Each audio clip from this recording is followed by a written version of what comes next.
सत श्री अकाल दोस्तों, अज का अपना टॉपिक है सुप्रीम कोर्ट।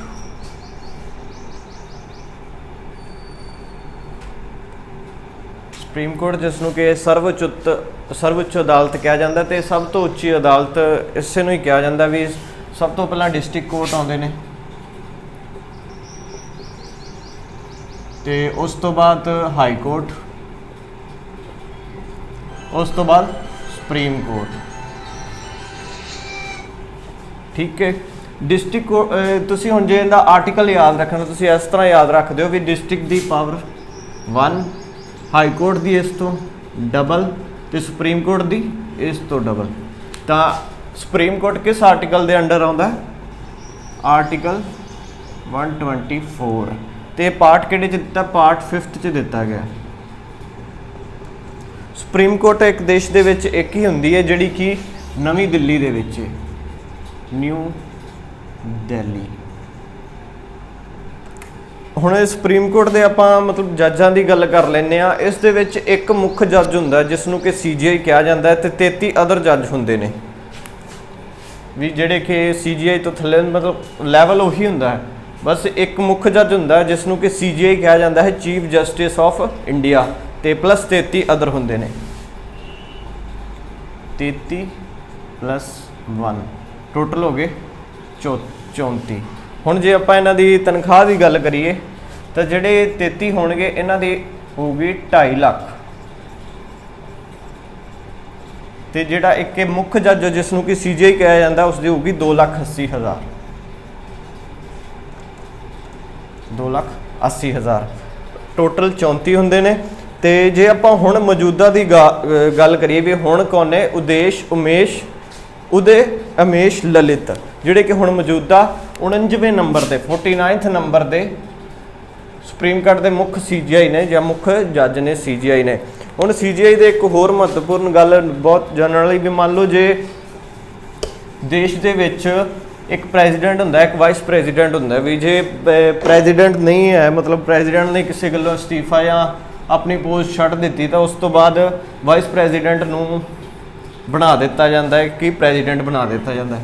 पर कि जे वाइस प्रेजिडेंट की भी पोस्ट खाली होवे तो उस टाइम CJI नूं देश का प्रेजिडेंट बनाया जाता है, क्योंकि ये अहुदा खाली नहीं रखा जाता भी। मतलब 6 महीने की जिवें आपां गल कीती सी भी 6 महीने का टाइम पीरियड हुंदा है, दोबारा चोण कराउणी हुंदी। इस तरह ही मतलब एक बार ये सिचुएशन पैदा हुई सी अपने देश में भी, जदों 3जे नंबर के प्रेजिडेंट ने अस्तीफा दे दिता सीगा, ते अस्तीफा नहीं अपने कार्यकाल दौरान शायद मौत हो गई सी। ते उस टाइम वाइस प्रेजिडेंट सी VV गिरी, जिन्हों ने कि उस टाइम अस्तीफा दे दिता सी, ते अगली बारी 4थे नंबर ते वो प्रेजिडेंट बने सीगे। पर उस टाइम की होया सी भी VV गिरी ने भी अस्तीफा दे दिता। तो उस टाइम जिहड़े CJI सीगे मुहम्मद हिदायतुल्ला,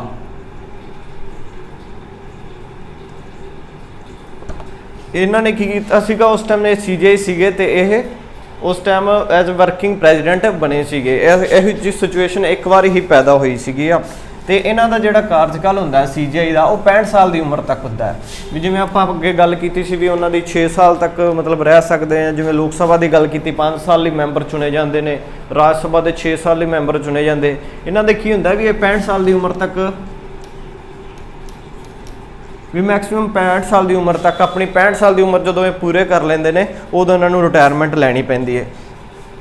तो जिहड़ा सुप्रीम कोर्ट के जिहड़े जज हुंदे ने वो अपना अस्तीफा राष्ट्रपति नूं दिंदे ने। ते उस तो इलावा आप गल कर सकते हैं भी जिन्हों हटाउण का तरीका, इन्हों हटाउण का तरीका यही भी इसनों इंपीचमेंट द्वारा हटाया जा सकता है। तो इंपीचमेंट च किवें 100 बंदे लोक सभा चों प्लस 50 बंदे राज्य सभा चों।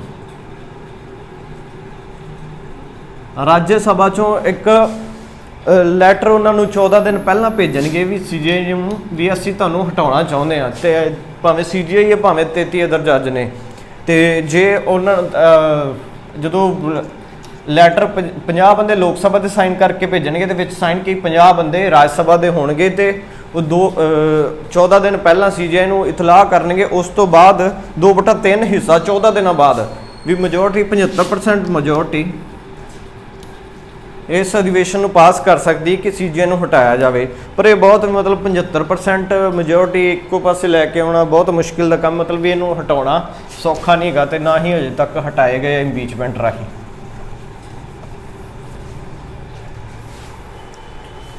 ਹੁਣ ਨਿਯੁਕਤੀ ਸੰਬੰਧੀ ਆਪਾਂ ਕਾਨੂੰਨ ਵੀ ਇਹਨਾਂ ਨੇ ਜਿਹੜੀ ਨਿਯੁਕਤੀ ਕੀਤੀ ਜਾਂਦੀ ਉਸ ਸੰਬੰਧੀ ਕੀ ਕਾਨੂੰਨ ਬਣਾਏ ਗਏ ਵੀ 1950 ਤੋਂ ਲੈ ਕੇ ਜਿਵੇਂ ਜਿਸ ਤਰ੍ਹਾਂ ਚੱਲ ਰਿਹਾ ਵੀ 1950 ਤੋਂ ਲੈ ਕੇ 1993 ਤੱਕ ਕੀ ਕੀਤਾ ਜਾਂਦਾ ਸੀਗਾ ਵੀ ਜਿਹੜਾ ਰਾਸ਼ਟਰਪਤੀ ਹੈ ਉਹ ਮੰਤਰੀ ਪਰਿਸ਼ਦ ਦੀ ਸਲਾਹ ਤੇ ਸੀਜੀਆਈ ਦੀ ਨਿਯੁਕਤੀ ਕਰਦਾ ਸੀ ਜਾਂ ਜੱਜਾਂ ਦੀ ਨਿਯੁਕਤੀ ਕੀਤੀ ਜਾਂਦੀ ਸੀਗੀ।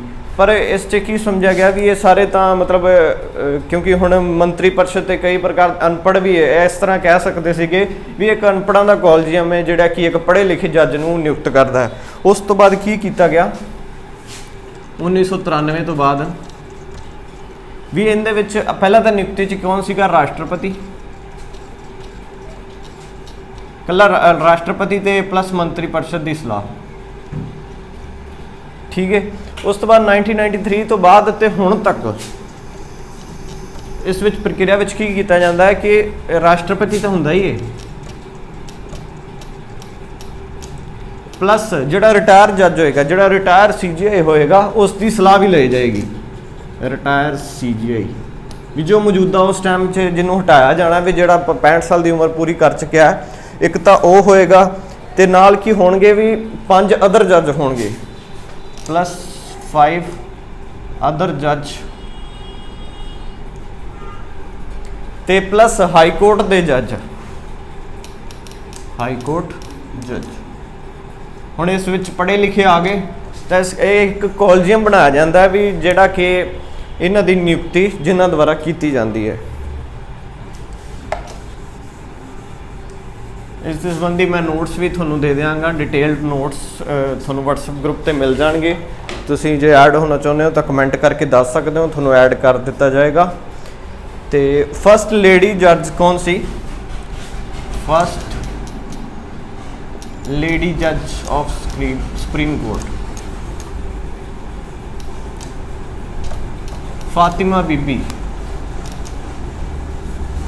ਫਾਤਿਮਾ ਬੀਬੀ। ਤੇ ਉਸ ਤੋਂ ਇਲਾਵਾ ਸੈਲਰੀ ਮੈਂ ਤੁਹਾਨੂੰ ਦੱਸਤਾ ਵੀ 33 ਜਿਹੜੇ ਅਦਰ ਹੁੰਦੇ ਉਹਨਾਂ ਦੀ 2.5 ਲੱਖ ਹੁੰਦੀ ਹੈ ਤੇ ਜਿਹੜਾ ਇੱਕ ਮੁੱਖ ਹੁੰਦਾ ਹੈ 2,80,000 ਹੁੰਦੀ ਹੈ। ਤੇ ਸੀਜੀਆਈ ਅਜਿਹਾ ਵੀ ਦੱਸਤਾ ਵੀ ਜਿਹੜਾ ਆਪਣੇ ਕਾਰਜਕਾਲ ਦੌਰਾਨ ਵਾਈਸ ਪ੍ਰੈਜ਼ੀਡੈਂਟ ਵੀ ਰਿਹਾ ਹੋਵੇ ਜਿਹਦਾ ਕਿ ਨਾਮ ਹੈ ਮੁਹੰਮਦ ਹਿਦਾਇਤੁੱਲਾ।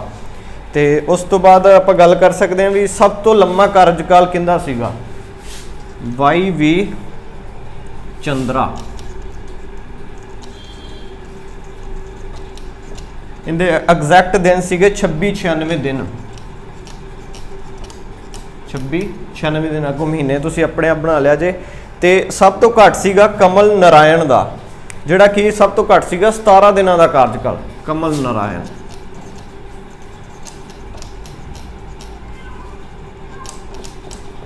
ਦਿਨਾਂ ਦਾ। ਉਸ ਤੋਂ ਬਾਅਦ ਆਪਾਂ ਹੁਣ ਇਹਦੇ ਜੂਰੀਡਿਕਸ਼ਨ ਪੜ੍ਹ ਲੈਂਦੇ ਹਾਂ ਵੀ ਸੁਪਰੀਮ ਕੋਰਟ ਦੀਆਂ ਸ਼ਕਤੀਆਂ ਕੀ ਨੇ, ਵੀ ਸੁਪਰੀਮ ਕੋਰਟ ਕੋਲ ਕਿਹੜੇ ਕਿਹੜੇ ਕੇਸ ਜਾ ਸਕਦੇ ਨੇ। ਜਿਵੇਂ ਮੈਂ ਤੁਹਾਨੂੰ ਗੱਲ ਕੀਤੀ ਸੀ ਵੀ ਡਿਸਟ੍ਰਿਕਟ ਕੋਰਟ ਹੁੰਦਾ ਹੈ, ਫਿਰ ਉਸ ਤੋਂ ਬਾਅਦ ਹਾਈ ਕੋਰਟ ਹੁੰਦਾ ਹੈ ਜਿਸ ਦੀ ਕੀ ਪਾਵਰ ਡਿਸਟ੍ਰਿਕਟ ਕੋਰਟ ਤੋਂ ਡਬਲ ਹੈ। ਉਸ ਤੋਂ ਬਾਅਦ ਆਪਾਂ ਉਸ ਤੋਂ ਵੀ ਡਬਲ ਦੀ ਗੱਲ ਕੀਤੀ ਸੀ ਸੁਪਰੀਮ ਕੋਰਟ। ਹੁਣ ਸੁਪਰੀਮ ਕੋਰਟ 'ਚ ਕੋਈ ਵੀ ਸਿੱਧਾ ਕੇਸ ਤਾਂ ਲੈ ਕੇ ਜਾ ਨਹੀਂ ਸਕਦਾਗਾ, ਜਾਂ ਜਿਵੇਂ ਹੁਣ ਜਿਹੜੇ ਕੇਸ ਸਿੱਧੇ ਸੁਪਰੀਮ ਕੋਰਟ 'ਤੇ ਜਾਂਦੇ ਨੇ ਜਾਂ ਉਹਨਾਂ ਨੂੰ ਕੀ ਕਿਹਾ ਜਾਂਦਾ ਹੈ? ਇਹ ਕੀ ਇਹਨਾਂ ਨੂੰ ਕਿਹਾ ਜਾਂਦਾ ਹੈ? ਜੂਰੀਡਿਕਸ਼ਨ। ਜੂਰੀਡਿਕਸ਼ਨ। ਸਭ ਤੋਂ ਪਹਿਲਾਂ ਵੀ ਜਿਹੜੇ ਡਾਇਰੈਕਟ ਸੁਪਰੀਮ ਕੋਰਟ ਦੇ ਵਿੱਚ ਕੇਸ ਜਾ ਸਕਦੇ ਨੇ ਉਹਨਾਂ ਨੂੰ ਕੀ ਕਿਹਾ ਜਾਂਦਾ ਹੈ? ਓਰੀਜਨਲ ਜੂਰੀਡਿਕਸ਼ਨ।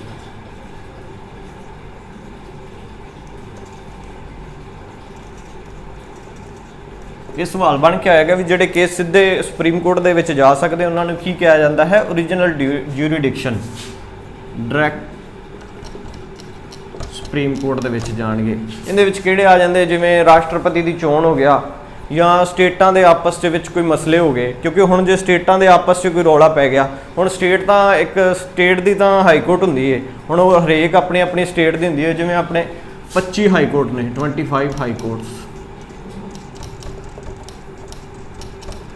ਹੁਣ ਕਿਉਂਕਿ ਸਟੇਟ ਪੱਖੀ ਹੁੰਦਾ ਹੈ ਇਹਦੇ 'ਚ ਫੈਸਲਾ, ਇਸ ਲਈ ਡਾਇਰੈਕਟ ਸੁਪਰੀਮ ਕੋਰਟ 'ਚ ਕਿਹੜੇ ਕੇਸ ਜਾ ਸਕਦੇ ਨੇ, ਸਟੇਟਾਂ ਦੇ ਮਸਲੇ ਹੋ ਗਏ ਜਾਂ ਜਿਵੇਂ ਤੁਹਾਨੂੰ ਦੱਸਿਆ ਸੀ ਪ੍ਰੈਜ਼ੀਡੈਂਟ ਤੇ ਵਾਈਸ ਪ੍ਰੈਜ਼ੀਡੈਂਟ ਦੀ ਚੋਣ ਦੇ ਵਿੱਚ ਕੋਈ ਪਰੇਸ਼ਾਨੀ ਆ ਜਾਂਦੀ। ਉਸ ਤੋਂ ਬਾਅਦ ਆ ਜਾਂਦਾ ਅਪੀਲਿੰਗ ਜੂਰੀਡਿਕਸ਼ਨ।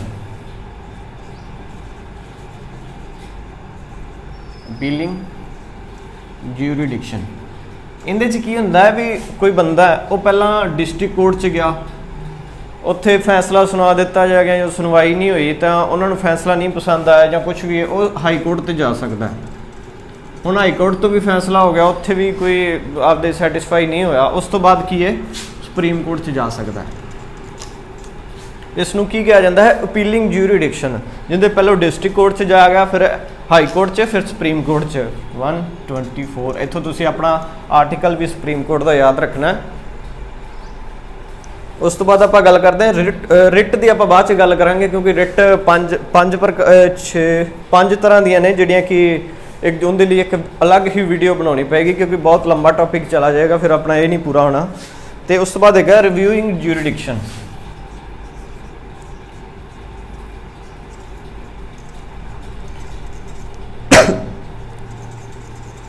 ਰਿਵਿਊਇੰਗ ਜੂਰੀਡਿਕਸ਼ਨ ਕੀ ਹੈ ਵੀ ਮੰਨ ਲਓ ਹਾਈ ਕੋਰਟ ਨੇ ਕੋਈ ਫੈਸਲਾ ਸੁਣਾ ਦਿੱਤਾ ਤੇ ਸੁਪਰੀਮ ਕੋਰਟ ਕੀ ਕਹਿ ਸਕਦਾ ਵੀ ਫੈਸਲਾ ਸਾਡੇ ਕੋਲ ਲੈ ਕੇ ਆਓ, ਅਸੀਂ ਰਿਵਿਊ ਕਰਾਂਗੇ ਵੀ ਜਾਂ ਸੁਪਰੀਮ ਕੋਰਟ ਦੇ ਨਜ਼ਰ 'ਚ ਆ ਗਿਆ ਜਾਂ ਕਿਸੇ ਨੇ ਕੁਝ ਵੀ ਅਪੀਲ ਕੀਤੀ ਜਾਂ ਰਿਟ ਜਾਰੀ ਕੀਤੀ ਵੀ ਅਸੀਂ ਉਹ ਸੁਪਰੀਮ ਕੋਰਟ ਕੀ ਹੈ ਉਹ ਕਿਸੇ ਵੀ ਹਾਈ ਕੋਰਟ ਦੇ ਫੈਸਲੇ ਨੂੰ ਰਿਵਿਊ ਕਰ ਸਕਦੀ ਹੈ।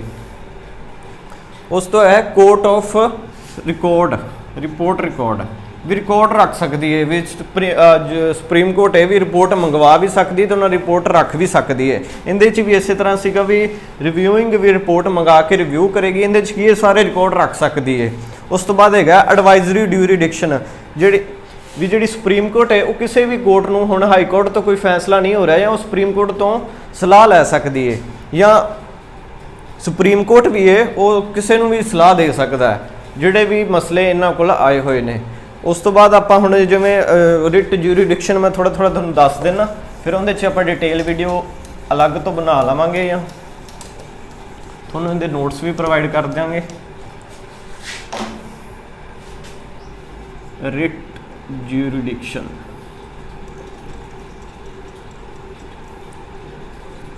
ਜੂਰੀਡਿਕਸ਼ਨ ਚ ਕੀ ਹੈ ਵੀ ਇਹਦੇ 'ਚ ਪਹਿਲਾਂ ਇਹਦੇ ਵਿੱਚ ਸਾਰੇ ਨਾ ਹਾਰਬਸ ਲੈਟਿਨ ਵਰਡਸ ਨੇ, ਜਿਵੇਂ ਹਾਰਬਸ ਕਾਰਪਸ